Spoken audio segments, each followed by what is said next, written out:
During this show, Rey Mysterio finally had enough and shoved down his son Dominic Mysterio and said, "You pushed me. You pushed me to do this. I didn't want to hit you. You made me hit you."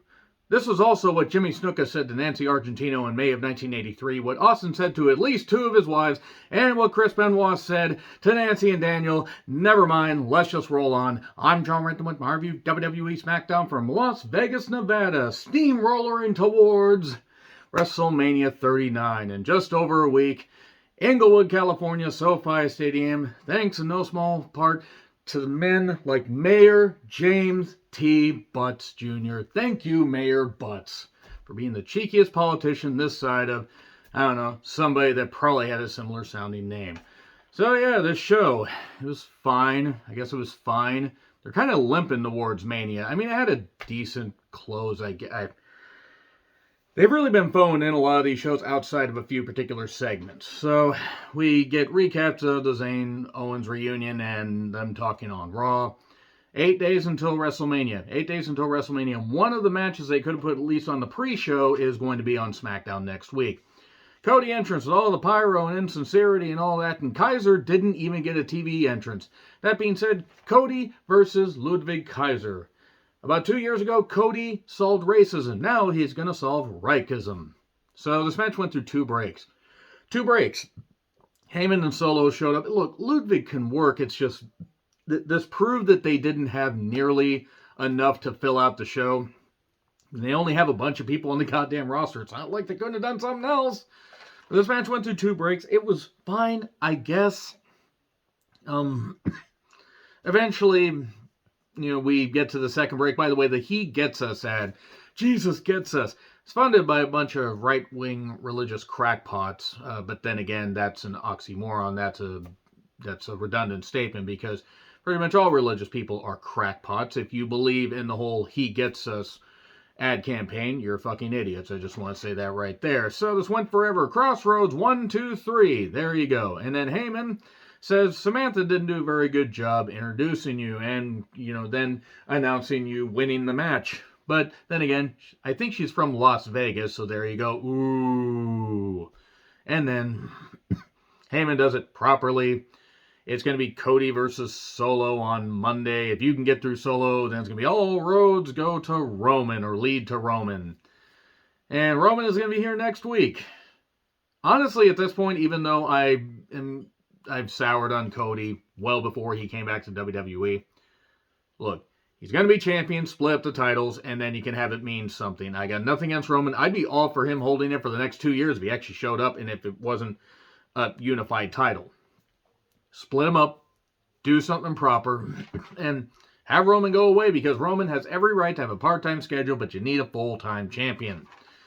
And Cody says to Solo, "You're not ready," and the crowd chants it and everything, and that Cody will beat Roman, and Roman will find out that he's not ready either. There you go. Okay, fine opener, I guess. That was about the first 30 minutes of the show, by the way. And then commentary announces that Cena will lead off night one of WrestleMania. That's good. Get Austin Theory out of the way. Let John Cena go home and get the early bird special till the next morning. And because of Cena's age, he's got to go to bed early. It's not nearly as bad as having Zoe Stark in a ladder match the day before, or actually the morning of, for Stand and Deliver. I mean, you put her in a ladder match or whatever. She was around when Moses was parting the Red Sea, for God's sakes. So, good Lord, having somebody that ancient in a ladder match, that's something else. Why Zoe keeps getting these jokes, I don't know. But Charlotte makes her entrance with all the pyro and more insincerity. Nobody buys her as a face. To me, she hasn't been a face for the entirety of, this run. She's never really been that likable anyway. And I'm talking as an on-screen character. I don't mean off-screen. But she mentions how the fans have mentioned nepotism and that she doesn't deserve this stuff and she's only gotten the opportunities because she's Ric Flair's daughter. Yeah, I'm not saying that she isn't a really good athlete. She is, but yeah, maybe some people go a little bit too far, but they're also not wrong. They want her to death. She mentions all the women that she worked with, even Sasha. And apparently, Sasha, now Mercedes Moné, her deal is up with Bushiroad soon, possibly. She only signed a 3-month deal? If that's true, what the hell what shit is this?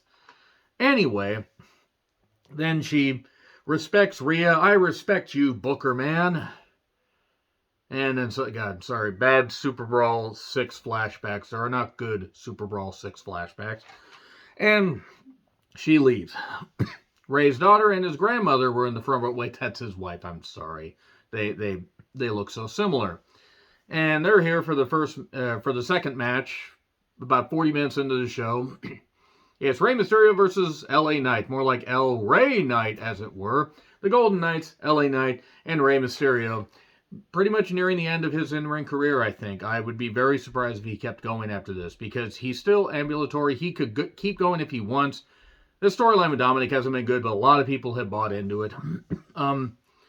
Dominic shows up during, right before the first break, and then I understood that Angie was actually making a list of everything that Dominic said, but that Angie's list was actually carved out on granite and used when Moses parted the Red Sea. A lot of Moses talk on this goddamn show for a show that not he gets us. LA Knight deserves a push. LA Knight did win, but it doesn't benefit him at all, because this is all about Dominic running down his mother.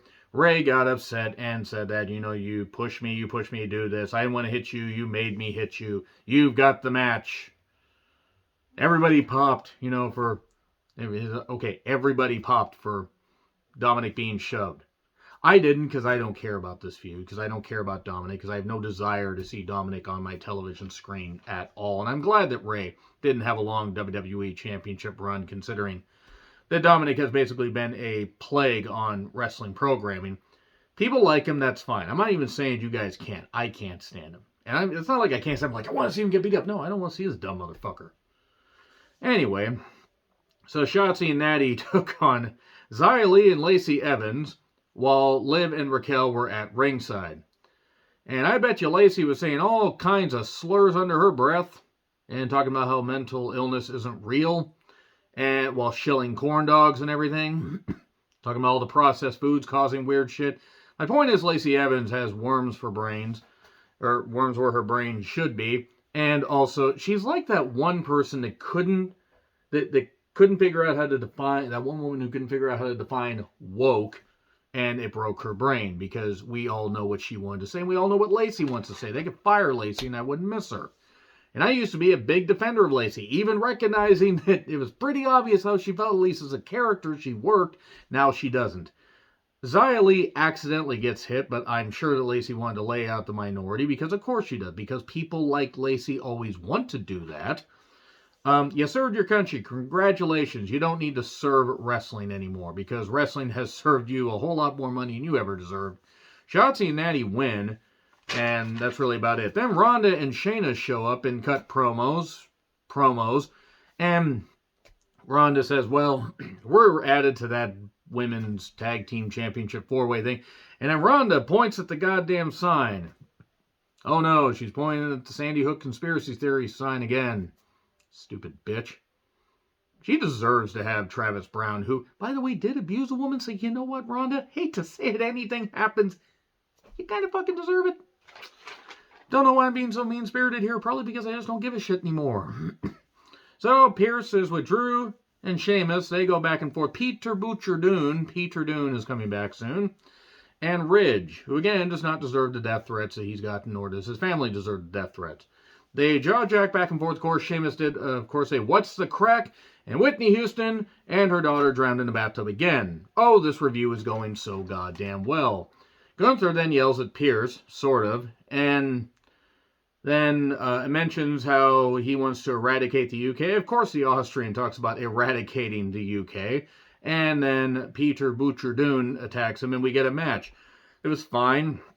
It also felt off. They've had better matches before, like at a TakeOver about 4 years ago, dear God. And then there's a big old melee out there, and we'll see you this Sunday for the Royal Rumble. And Gunther wins, and then Drew hits a Claymore. This was a mess. This really was a mess. They're limping towards WrestleMania. And the Street Profits are here to basically make jokes about Team YU Bald. Hey, look, Vegeta, more bald people. No, Nap, it's a trick. But Vegeta, tricks are for kids. And then, yeah, they just do Remember when the brand split mattered? Owens makes his entrance. We go to break. Raw, Solo, and Cody, and other filler. Smackdown next week, by the way, is going to feature Drew and Sheamus against the Imperium members that aren't Gunther, aka Ludwig and Vinci, who used to be Eichner. Right? Nope, not going to say that. I already used that joke before. And then the Andre the Giant Memorial Battle Royal. I understand not wanting to have everybody on the Mania card, but have a men's battle royal on the pre-show, women's battle royal on the pre-show, and they still would get a Mania payday. The company has been making oodles and oodles and oodles of money. You can't do that before you have budget cuts at the right after Mania. There are a bunch of people that are going to get released. I guarantee about 50 people are probably going to get released.